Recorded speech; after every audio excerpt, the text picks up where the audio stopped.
All right. Hey, Zach. I asked I asked Coach about this a little bit earlier about the unique position you're in, where uh, you're playing a position where a bunch of guys who have been high first round draft picks have all gone to the NFL and made a career for themselves and made a huge impression on Ohio State, and you're now stepping into that as the next guy. And he gave a very interesting answer about trying to manage that and those expectations, the pressure that comes with that. How do you, as the player, view that responsibility, stepping into that role, but also trying to be yourself and the best version of yourself?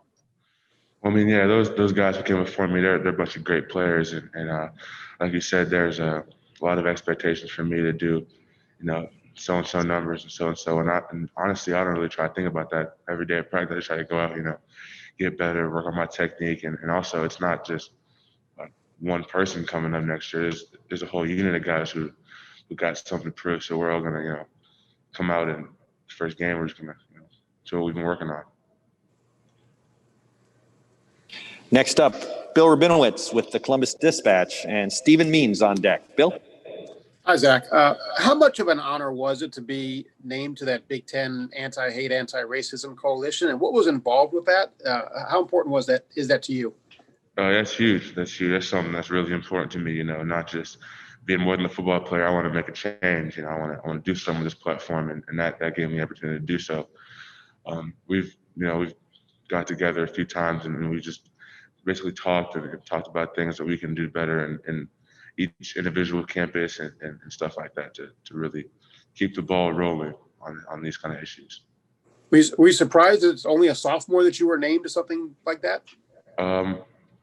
I mean, it definitely was an honor. I'm really honored to be there, but I'm not really sure age really has anything to do with it. It's just kind of who they chose.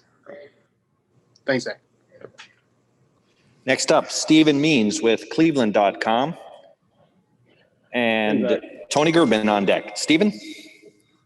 Hey, Zach. So Larry Johnson was talking about how the rotation this year might be a little similar to what it was in 2017 because there's just so much depth on the defensive end this year. As the guy who took the most snaps of anybody not named Chase Young, other defensive ends last year, what do you think some of the benefits are of having a deep rotation like that, and then some of the cons, maybe if there are any? The benefits are keep guys fresh. You put me in the game, you can put Coop in the game, Vontae, all the other ends, all the D linemen, you can put all of them in the game, and there's not going to be a drop off. So let's say I play a few plays, I get tired. I feel like I can go hard those plays because I know the guy coming in right after me is going to have no drop off, going to go just as hard. He's going to go hard for his plays, and boom, right back in the game. So it's just going to keep us all fresh and keep us all ready to play as fast as we can when we're in the game. Next up, Tony Girdman with Buckeye Scoop and Austin Ward on deck. Tony? Hey, Zach, how difficult is it to master the little things when it comes to the various things Larry Johnson wants you guys to be able to do with your hands, your feet, all of those minor details? And yeah, it's a challenge. Coach Jay pushes me every day at practice, like hard. He's on me every day. Hands got to be up, all this technique stuff, and it's something that you got to consciously think about every day, and to get better at it. So when it does hit the field, it just becomes automatic.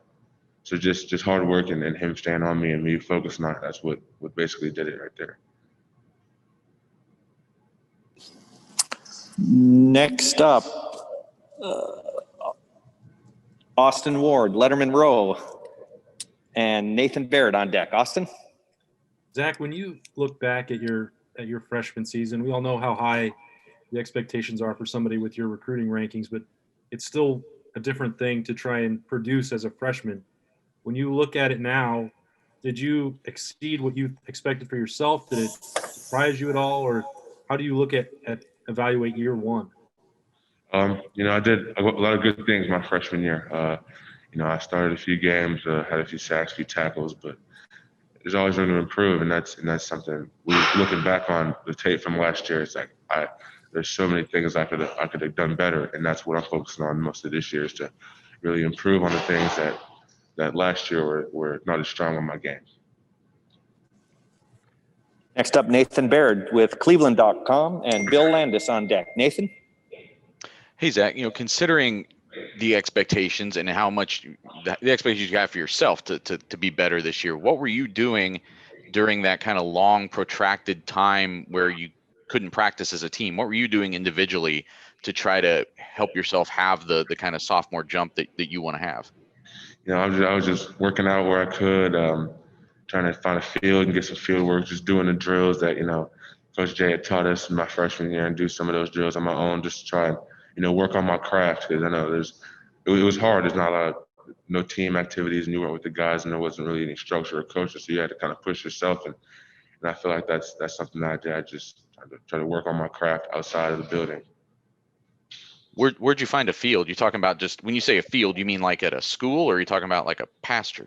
Any kind of anywhere, you know, backyard, anywhere there's grass, I get some work in. I was going there. Last couple questions for Zach.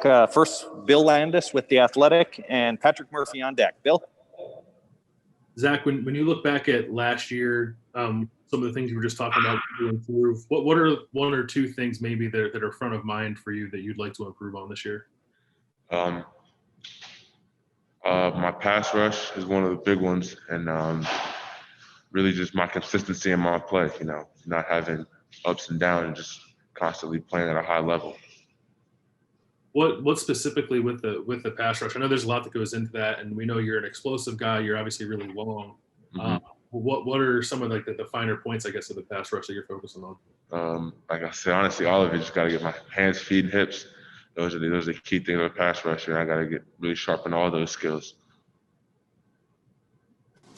And final questions for Zach come from Patrick Murphy with 24/7 Sports. Patrick? Hey, Zach. You obviously played with Chase last year. Coop's back. You mentioned this is a unit. I'm curious how much you take from other guys. You know, you're obviously a talented kid, but still one of the younger guys. How much are you taking from guys that have been here, guys that are still here each and every day? I mean, yeah, it's a give and take. You know, that's what we do at practice. We all coach each other up. So like I'll go a rep, and then all the other ends or coach me up on what I could have did better, or somebody else will do a rep. Like Tyler will get a rep, Tyreek will get a rep, Coop will get a rep, and I'm looking at them thinking, okay, what things can they improve on? Because I just know if they get better, I'm gonna have more success, and if I get better, they're gonna have more success. And that's kind of how we view it. We're all just in this together, and we're all trying to, you know, improve each other as much as we can. Because it's really just, we got love for each other. That's what it comes down to at the end of the day. Appreciate it. Awesome. Zach, thanks so much for your time this afternoon. Have a great afternoon and a great practice. Thanks again. All right, thank you all.